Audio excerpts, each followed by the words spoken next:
Mr. Becerra, are you familiar with an Israeli study that had 2.5 million patients and found that the vaccinated group was actually 7 times more likely to get infected with COVID than the people who had gotten COVID naturally?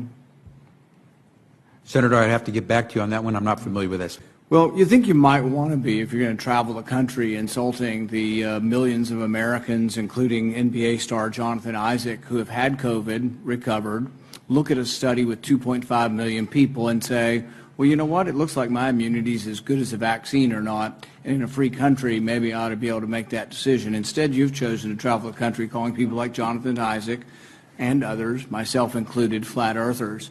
We find that very insulting, goes against the science. Are you a doctor or a medical doctor? I've worked over 30 years on health policy. You're not a medical doctor. Do you have a science degree?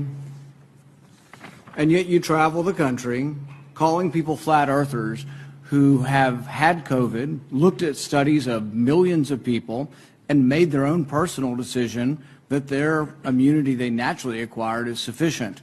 But you presume somehow to tell over 100 million Americans who have survived COVID that we have no right to determine our own medical care. You alone are on high, and you've made these decisions, a lawyer with no scientific background, no medical degree.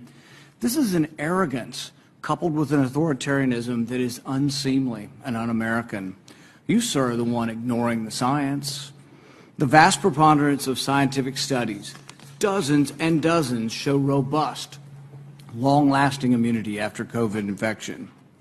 Even the CDC does not recommend measles vaccine if you have measles immunity. The same was true for smallpox. But you ignore history and science to shame the flat earthers, as you call them. You should be ashamed of yourself and apologize to the American people for being dishonest about naturally acquired immunity. You want more people to choose vaccination? So do I. You want to lessen vaccine hesitancy? So do I. You want to have that happen? Quit lying to people about naturally acquired immunity. Quit lording it over people, acting as if these people are deplorable and unwashed. Try persuasion instead of government cudgels. Try humility instead of arrogance. Try freedom instead of coercion. But most of all, try understanding that there's no more basic medical right than deciding what we inject into our bodies.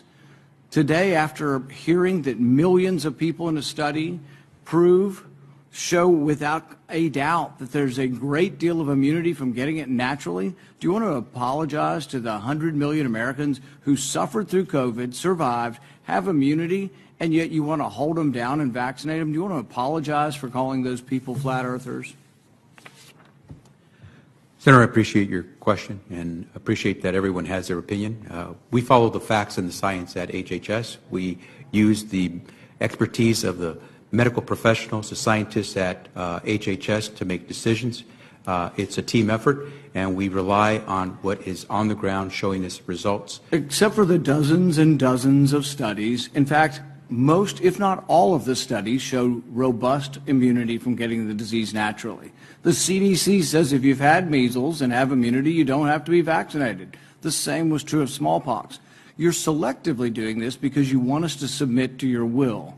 You have no scientific background, no scientific degrees, and yet you aren't really concerned about 100 million Americans who had the disease. You just want to tell us, do as you're told. That's what you're telling us. You want to mandate this on all of us. You're going to tell us if I have 100 employees, you're going to put me out of business with a $700,000 fine if I don't obey what you think is the science. Don't you understand that it's presumptuous for you to be in charge of all the science? Have you ever heard of a second opinion? I can't go to my doctor and ask my doctor's opinion. I mean, this is incredibly arrogant, combined with this authoritarian nature that you think, well, we'll just tell all of America to do what I say, and they better, or we'll fine them, or put them in jail, or not let them go to school, or not let them travel. The science is against you on this. The science is clear. Naturally acquired immunity is as good as a vaccine. The Israel study actually showing it better. This isn't an argument against the vaccine, but it's an argument for letting people make a decision who already have immunity. You're not willing to consider natural immunity?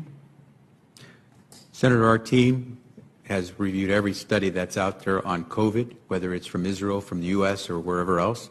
They have used the facts that have been provided through the rigorous research that's been done to reach a conclusion. 660,000 Americans and more have died because of COVID. We're trying to do everything we can to save as many as possible. We're using the facts, we're following the science, and following the law. Nobody's arguing the severity of this, but you are completely ignoring the science on natural immunity. So's Fauci, so's the whole group. You're just ignoring it because you want submission. You want everybody just to submit to your will, do as you're told, despite the evidence, the large body of scientific evidence that says naturally acquired immunity does work, is an important part of how we're all going to recover from this. So's the vaccine. But when you add them together, we're at a much different place than if you ignore them. 100 million Americans, by conservative CDC estimates, have had the disease. 200 million or more now have been vaccinated. It's a good thing. Combined together, it's how the disease is. Nobody wants to get the disease. We're not advising anybody to get the disease. But if you were unlucky enough to get it, think of the nurses and doctors and orderlies who all bravely took care of COVID patients. There was no vaccine for a year and a half. They took care of people, risked their lives. They got it, survived, and now people like you are arrogant enough to say you can no longer work in the hospital because you've already had the disease. We're going to force you to take a vaccine that the science does not prove is better than naturally acquired. That's an arrogance that should be chastened.